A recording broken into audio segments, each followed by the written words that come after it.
बालिके, कुत्ते के दुम में कितना भी तेल लगाओगी, उसकी दुम सीधी नहीं होगी। अरे तुम साधु हो या उपाधु? खबरदार, जो मेरे घर में उस लफंगे क्रिस्टो का नाम लिया तो, अथवा कोई तुमने उल्टी सीधी चाल चलने की कोशिश की तो अपमान, घोर अपमान। बच्चा, मैं तो कृष्ण रंजन का भंजन करता हूँ और तुम मुझे उपाधु समझते हो। नहीं नहीं महाराज, आइए आसन ग्रहण कीजिए। खबरदार, वही खड़े रहना, गेट से आगे मत बढ़ना, वही रुके रहो। लाख निरंजन। ये क्या बापू, ये तुम क्या कह रहे हो? तुम नहीं जानती बेटी, ये लोग दिन में साधु का वेश धारण करके घर का मुआयना करते हैं और रात में आकर डाका डालते हैं और घर में सेंध लगाते हैं।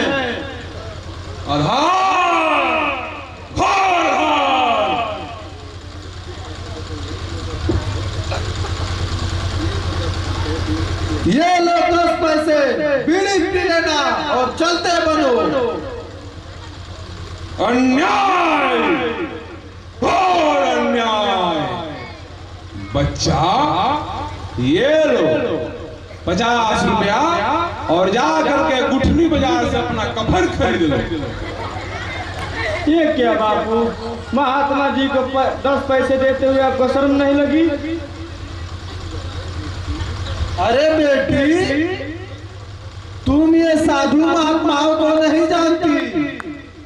ये लोग धन के नाम पर चंदा वसूल कर दारू के भट्टी पे बोतल तोड़ते हैं।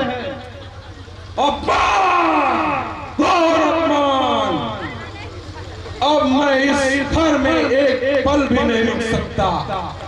मैं चलता हूँ बालिके, मुझे बहुत क्रोध आ रहा है। मैं अब प्रस्थान करूंगा। नहीं नहीं महाराज, क्रोध नहीं कीजिए। बालिके, नहीं, मैं अब यहाँ एक पल भी नहीं रुक सकता। मुझे क्या पता था कि यहाँ कबाब में हड्डी भी रहता है। क्या कहा? मैं कबाब में हड्डी दिखाई देता हूँ तुझे? और नहीं तो तुम्हारी कन्या का ललाट यह बता रहा है कि तुम्हारी कन्या एक भोले वाले नौजवान से बहुत प्यार करती है और उसी से विवाह भी करना चाहती है, परंतु तुम बीच में बाधा डाल रहे हो बिलार बनके। हाँ महाराज, हाँ, सुलहो अन्वेषण। मेरे बापू ही हम दोनों के शादी के रास्ते में आके बिलार बन के कूद रहे हैं। ये तो साधु कोई पहुंचा हुआ फकीर लग रहा है। आइए महाराज, आइए, आसन ग्रहण कीजिए। हमको पहचानने में भूल हो गई महाराज। आइए, हमें क्षमा करें महाराज। हाँ महाराज, मेरे बापू को क्षमा कर दीजिए। चलो, तुम्हारी कन्या कहती है तो मैं तुम्हें क्षमा कर देता हूँ, वरना हमारा गुस्सा तो 7वें स्थान पर चढ़ने वाला ही था। लेकिन बीच में तूने जो क्षमा का तीर मार दिया, उससे मेरा क्रोध चकनाचूर हो करके पूरी बन गया। बच्चा, ये लो, पूरी खाओ। बच्ची, तुम भी पूरी खाओ। हाँ महाराज, क्यों नहीं, खाओ खाओ। महाराज, आप तो एक सिद्ध महात्मा मालूम पड़ते हैं। मैं मालूम पड़ता हूँ? अरे मूर्ख, मैं तो एक सिद्ध महात्मा हूँ। जी जी महाराज, वो तो है।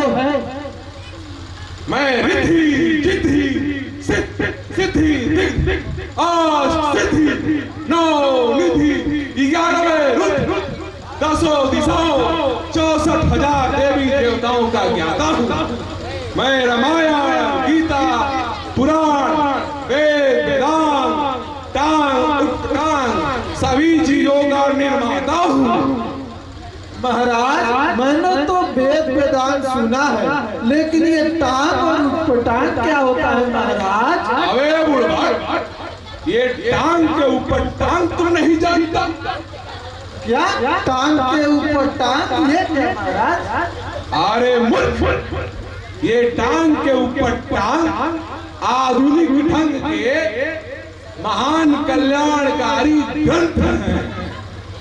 शांत महाराज, शांत हो जाइए। मैं शांत कैसे हो जाऊं बालिक के? मेरे मन में तो बसंत कांत का कांत उत्पन्न हो रहा है। मैं किसी का ललाट देखकर उसका भविष्य वर्तमान आकाश पदार्थ ऊपर नीचे स्वर नर आगे पीछे दाएं बाएं सबका पता लगा लेता हूँ। क्षमा महाराज, क्षमा। जरा मेरा ललाट देखकर बताइए, मेरे भाग्य में क्या लिखा है?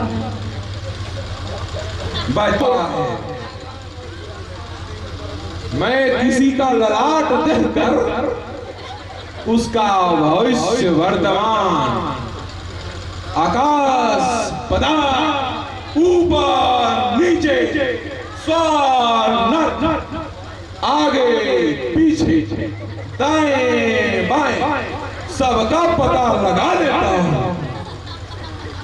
क्षमा महाराज, क्षमा। जरा मेरा ललाट देखकर बताइए, मेरे भाग्य में क्या लिखा है? बच्चा बैठ बैठ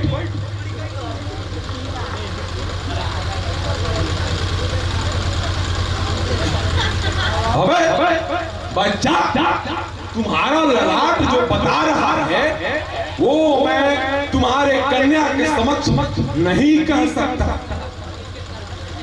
अरे बेटी, तुम खड़े खड़े मुंह क्या देख रही हो? जाओ महाराज जी के लिए नाश्ता का प्रबंध करो। अच्छा बापू। हाँ महाराज, अब तो कहिए, मेरा कपार क्या कह रहा है? बच्चा, तुम्हारा कपार यह बता रहा है कि तुम एक भोली भाली नौजवान लड़की से प्यार करते हो और उसी से शादी भी करना चाहते हो। हाँ महाराज, हाँ, बिल्कुल आपने सच कहा। परंतु वह लड़की तुमसे प्रेम नहीं करती और ना ही तुमसे शादी करना चाहती है। हाँ महाराज, बिल्कुल सही बात है। देखो बच्चा, तुम्हारे सर के ऊपर शनि ग्रह का प्रभाव है और जब तक तुम कन्यादान अपने हाथों से नहीं करोगे तब तक तुम्हारे सर के ऊपर से शनि ग्रह का प्रभाव नहीं जाएगा। कन्यादान? ये क्या कह रहे हैं महाराज? मैं ठीक कहता हूँ बच्चा, जब तक तुम अपनी बेटी का विवाह नहीं करोगे तब तक तुम्हें दोबारा पत्नी का सुख प्राप्त नहीं होगा। और हाँ, एक बात और जान लो, तुम्हारी कन्या का विवाह उसी से होगा जिसको तुम्हारी कन्या दिलो जान से चाहती, अन्यथा ग्रह का प्रभाव इतना बढ़ जाएगा कि तुम सोच भी नहीं सकते। सच महाराज? 16वां सच मेरे पुत्र, तुम देख लेना उधर तुम्हारी बेटी की डोली निकलेगी और इधर तुम्हारी अर्थी निकलेगी। क्या? नहीं नहीं नहीं, मेरे कहने का मतलब यह है कि तुम्हारी भी बारात की डोली निकलेगी। हाँ तब तो ठीक है, लेकिन उस आवारा कृष्णों से रेशम की शादी कैसे होगी?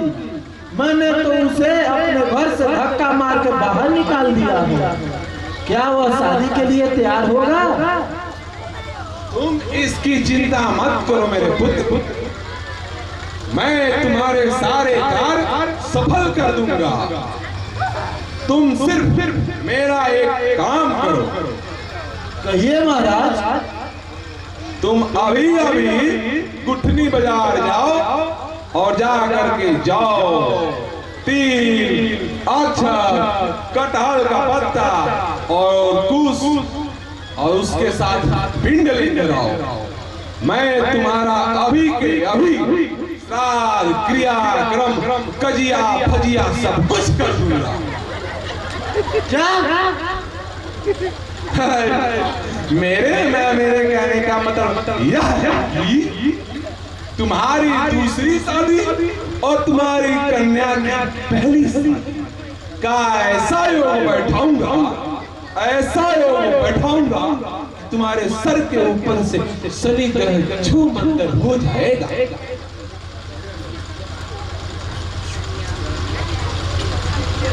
जरा मेरा भी भाग्य देखिए महाराज, मेरा भाग्य क्या कह रहा है।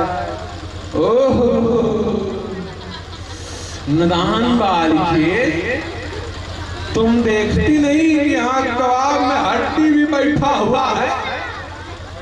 ये क्या बापू, जब तुम्हारी बारी थी तो मैं चली गई, अब मेरी बारी है तो आप जाइए। हाँ हाँ हाँ मैं जाता हूँ महाराज जी, मैं अभी सामान लेके आता हूँ। हाँ हाँ जाओ, तुम पिंड लेकर आओ। ठीक है जा रहा हूँ। हाँ जाओ। बालिके, मैं तुम्हारा हाथ देखना चाहता हूँ बालिके। ये लीजिए महाराज। अरे तुम्हारे हाथ में तो 2 का योग है मेरी भी जान। एक मैं और दूसरा वो कृष्ण। ये क्या कर रहे हैं महाराज?